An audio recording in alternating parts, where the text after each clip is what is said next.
Alors aujourd'hui, mesdames et messieurs, beaucoup de personnes parlent du départ de ce technicien que nous sommes en train de vous parler, Xabi Alonso, qu'on se le dise. L'actualité concernant Xabi Alonso a radicalement changé ces dernières 24 heures alors qu'il avait quitté le Bayer Leverkusen à l'été 2025 pour rejoindre le Real de Madrid. Il vient d'être demi de ses fonctions, c'est lundi 12 janvier 2026. Voici les raisons principales qui expliquent son départ précipité du club madrilène après seulement 8 mois.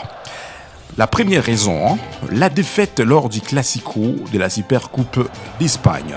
L'élément déclencheur immédiat a été la défaite 3-2 face au FC Barcelone en finale de la Supercoupe d'Espagne, le 11 janvier 2026.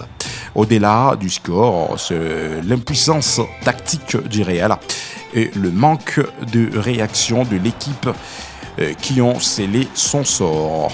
La deuxième raison, selon Ubisport, une rupture avec le vestiaire. Le manager de Xabi Alonso n'a jamais réellement convaincu le cadre du Real de Madrid. Conflit avec le star. Deux tensions répétées ont été rapportées avec Vinicius Junior, notamment après des remplacements contestés et de Federico Valverde. La méthode aussi que le technicien utilisait, son proche basée sur une méritocratie, mais c'était tellement compliqué jusqu'à ce que Monsieur Carlo Ancelotti, l'entraîneur qui avait laissé cette équipe et après avoir assisté à cette déception qui est arrivée une fois, Carlo Ancelotti avait laissé les clubs. C'était maintenant Xabi Alonso qui arrive et qui commence à commander cette belle formation espagnole. Mais si on peut se pencher aussi sur le quelques résultats, et bien sûr, qui a touché Xabi Alonso? D'abord, on peut se rappeler, bien que le Real Madrid ne soit pas en crise totale, le standard du club n'était pas rempli. Liga, une deuxième place derrière le FC Barcelone avec des défaites marquantes dans le derby, notamment un score bien sûr qui fait mal jusqu'aujourd'hui côté Real, 5 pour l'Atlético de Madrid et pour le Real de Madrid. Ligue des Champions, une 7e place décevante lors de la phase de Ligue des Champions, loin des ambitions de Florentino Pérez, le président de cette équipe.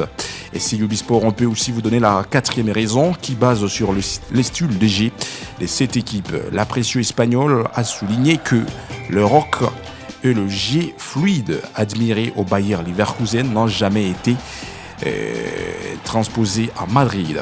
L'équipe paraissait physiquement émoussée et tactiquement désorganisée, incapable de presser de manière cohérente. Alors, une question bien sûr que Ubisport on peut se poser, qui a remplacé Monsieur Xabi Alonso après son départ? Alors, Ubisport, on est obligé de vous donner ces quelques informations. Le Real Madrid a agi avec une rapidité fulgurante en nommant Álvaro Arbeloa comme nouveau entraîneur de cette belle formation. C'est l'équipe qui l'avait annoncé après le départ de Xabi Alonso. Alors, mesdames et messieurs, que pensez-vous de ces techniciens Arbeloa? Et on avait l'habitude de voir Arbeloa entraîner les jeunes madrilènes de moins de 20 ans. Et voilà, aujourd'hui, c'est lui qui va guider cette belle équipe de professionnels. Le rang des stars qui reste dans cette équipe, messieurs Arbeloa, c'est lui le nouveau entraîneur de cette équipe madrilène.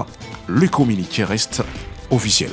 Alors on peut vous parler aussi de quelques matchs que nous avions observés hier, mesdames et messieurs. Il s'agit de la série A italienne hier, Genoa contre Cagliari, 3 pour Genoa et 0 pour Cagliari, 5 buts à 0 contre la Juventus des Tyrans qui gagne son adversaire avec la Maninta, 5 pour la Juventus des Tyrans, 0 pour Remolese.